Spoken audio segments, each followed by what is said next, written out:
Hello everyone, welcome to GK Trick India, which provides you education during this pandemic. Also, GK Trick India is allowing you to continue your studies during this pandemic with all the safeties from your home. You can continue your study without having an issue and stress about these pandemics. So, we will start our class, and I'm Dr. Shweta Singh, your biology teacher over here. So let's start learning from home.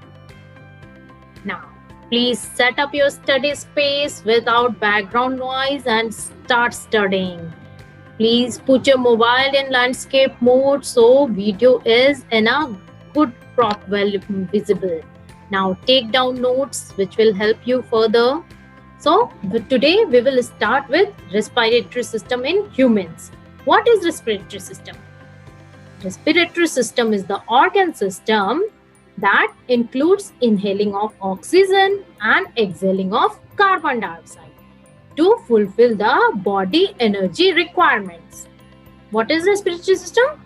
Inhaling of oxygen and exhaling of carbon dioxide to fulfill the energy requirement. Means कि हम oxygen अंदर लेते हैं और carbon dioxide बाहर निकालते हैं. क्यों? हमारे बॉडी को जो एनर्जी की जरूरत है, जितनी जरूरत है उसको पूरा करने के लिए, उसकी पूर्ति करने के लिए. Now these all are the respiratory organs: nasal cavity, lungs, bronchioles, alveoli, pharynx, larynx, trachea, bronchi. एक एक ऑर्गन को हम अभी डिटेल में पढ़ेंगे. चलिए शुरू करते हैं. Now this is a 3D view of respiratory system. आपको दिख रहा होगा नेजल कैविटी है, लैरिंक्स है, बाकी सारे ऑर्गन्स आपको यहाँ पे विजिबल होंगे. तो ये हमारा 3D रिप्रेजेंटेशन है रेस्पिरेटरी सिस्टम का. लंग्स, ट्रैकिया, डायफ्राम, तो ये सारे ऑर्गन हम वन बाय वन डिटेल्स में पढ़ते हैं. So respiratory system is the organ system that involves inhalation of oxygen and exhalation of carbon dioxide to meet energy requirement. Appropriate definition हमारा यही है रेस्पिरेटरी सिस्टम का. मतलब ऑक्सीजन लेना और कार्बन डाइऑक्साइड बाहर छोड़ना, उसकी बॉडी की एनर्जी रिक्वायरमेंट को पूरा करने के लिए. Oxygen enters in lungs, then transfer to whole body and then release carbon dioxide. क्या होता है कि ऑक्सीजन जो है वो हमारे नाक या मुंह के द्वारा हमारे लंग्स में जाता है, हमारे फेफड़ों में जाता है. फिर उसके बाद क्या होता है कि वो ट्रांसफर होता है हमारे पूरे बॉडी में, और फिर वापस क्या होता है कि कार्बन डाइऑक्साइड को हम बाहर निकालते हैं. On an average we breathe 15 to 20 times. अब क्या होता है, ब्रीदिंग रेट हमारा क्या है, 15 से 20 बार 1 मिनट में. ठीक है, ये एवरेज है. अब ब्रीदिंग, ये आप देखो ब्रीदिंग क्या होता है, inhaling of oxygen and exhaling of carbon dioxide, यानी कि ऑक्सीजन लेने की प्रक्रिया और कार्बन डाइऑक्साइड छोड़ने की प्रक्रिया.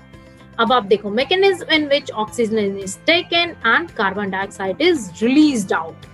अब इनहेल जब हम करते हैं, यानी कि जब हम सांस लेते हैं, तो क्या होता है, चेस्ट, यानी कि हमारा चेस्ट जो है वो एक्सपैंड हो जाता है, यानी कि फैल जाता है. Diaphragm contracts. डायफ्राम ये देखो यहाँ हमारा लंग्स के नीचे है डायफ्राम. डायफ्राम क्या होता है, सिकुड़ जाता है, कॉन्ट्रैक्ट हो जाता है. बेली एक्सपैंड्स, पेट जो है वो फैलता है.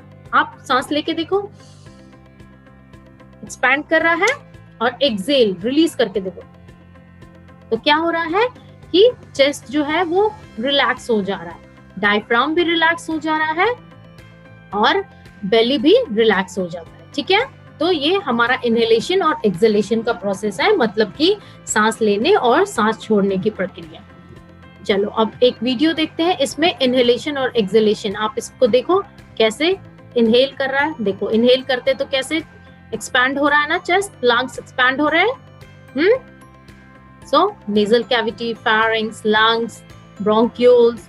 ठीक है, तो क्या हो रहा था कि एक्सपैंड हो रहा है, कॉन्ट्रैक्ट हो रहा है, एक्सपैंड हो रहा है, कॉन्ट्रैक्ट हो रहा है.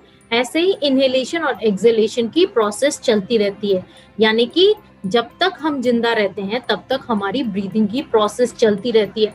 चाहे हम सो रहे हो, या हम बैठे हुए हो, या हम बातें कर रहे हो, या हम खा रहे हो, हमारी जो ब्रीदिंग की प्रोसेस है वो चलती रहती है. It never stops until we are alive.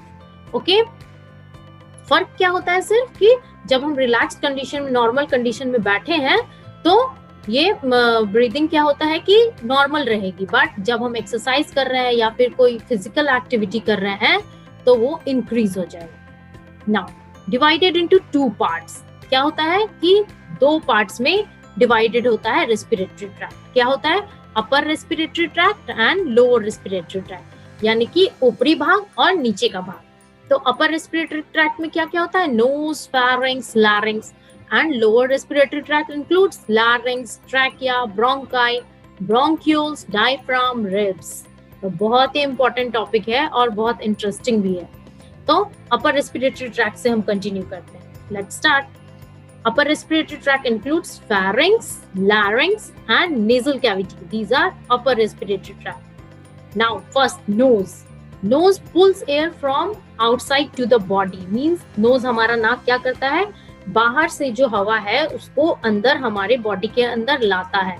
Respiratory process starts with the nose, यानी कि जो हमारी सांस लेने की प्रक्रिया जो है, हमारा जो रेस्पिरेटरी सिस्टम जो है वो क्या करता है? नोज से ही, नाक से ही शुरुआत होती है, क्योंकि सांस सबसे पहले लोगे तभी तो आगे के प्रोसेसेस होंगे ना।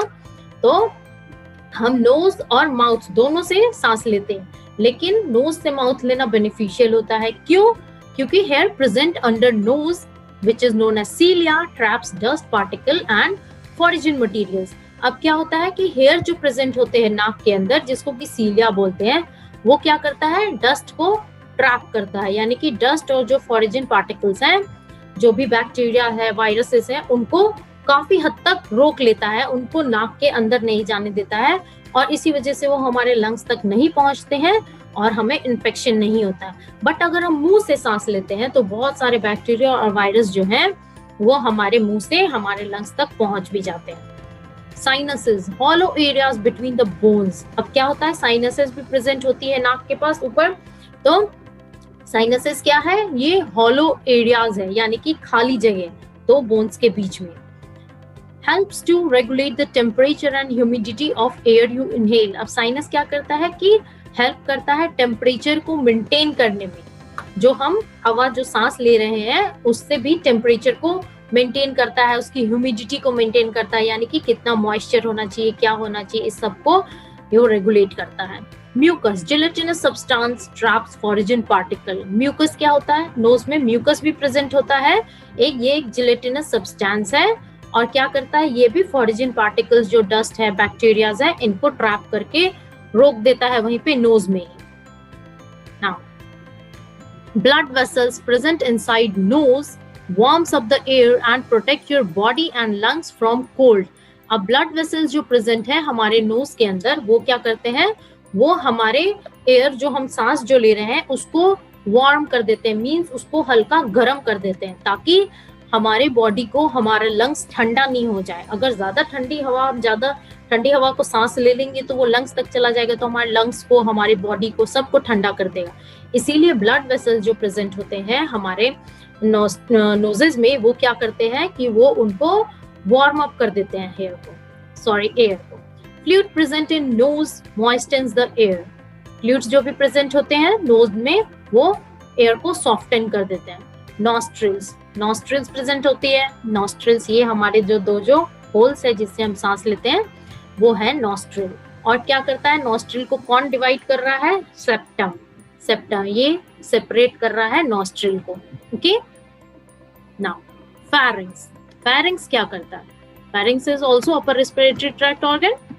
Pharynx delivers air from your mouth and nose to the trachea. क्या करता है फेरिंक्स? नाक और मुंह से जो हम सांस ले रहे हैं उसको ट्रैकिया तक पहुंचाता है। लोअर पार्ट है हमारा, अभी हम आगे देखेंगे। ट्रैकिया तक पहुंचाता है pharynx. It moistens the air and provide pathway to food in trachea. ये क्या करता है? एयर को सॉफ्ट कर देता है और फूड, जो खाना हम खाते हैं, उसको पाथवे यानी कि रास्ता प्रोवाइड करता है। 3 टाइप्स के होते हैं, नेजल है, ओरल है, लैरिंजियल है। जो हमारे नाक से रिलेटेड होगा वो नेजल फेरिंक्स हो गया, जो हमारे मुंह के स्ट्रक्चर से रिलेटेड हो गया वो ओरल फेरिंक्स है, और जो हमारे लैरिंक्स के स्ट्रक्चर से रिलेटेड है वो laryngeal pharynx. Now coming to larynx, also known as voice box. हम इसको क्या बोलते हैं? वॉइस बॉक्स भी बोलते हैं, जहां से साउंड प्रोड्यूस हो रहा है, जहां से हम बोल पा रहे हैं। तो क्या होता है, hollow organ that allows you to talk and make sound when air moves in and out.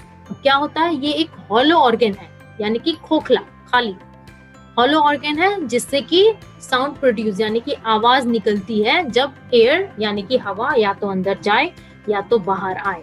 अब लैरिंग्स में क्या क्या होता है, एपिग्लॉटिस होता है, ग्लॉटिस होता है, वोकल कॉर्ड होता है। क्या क्या प्रेजेंट होगा, epiglottis, glottis and vocal cord, ये तीनों चीजें लैरिंग्स के अंदर प्रेजेंट होती है। Epiglottis, tissue flap at the entrance of trachea which closes when you swallow. क्या होता है कि ये एक टिश्यू का से बना हुआ फ्लैप है, यानी कि क्या होता है, जब हम खाना खा रहे हैं ना, जब हम खाना मुंह में डालते हैं तो जब हम उसको निगल रहे होते हैं तो एपिग्लॉटिस क्या करता है कि विंड पाइप जो हमारा है उसको बंद कर देता है। ऐसे रहता है एपिग्लॉटिस, खुला हुआ रहता है हमेशा, और जब हम खाना स्वॉलो करते हैं तो उसको इस तरीके से ढक के कवर कर देगा, ताकि खाना जो है ये हमारे विंड पाइप में नहीं जाए और हमारा जो है सांस ब्लॉक नहीं हो, चोक नहीं हो और दम घुटने की वजह से हम मरे नहीं। तो इस वजह से एपिग्लॉटिस हमें हेल्प कर रहा है। Prevents the entry of food into trachea, trachea में फूड को नहीं जाने देता है, जो कि हमारा विंड पाइप है। Okay, so this was all about the upper respiratory tract. अब हम नेक्स्ट क्लास में लोअर रेस्पिरेटरी ट्रैक्ट पढ़ेंगे, ठीक है। So thank you so much for attending the class and please like and subscribe the channel which will always help you to gain knowledge. Thank you so much. Bye bye. Take care.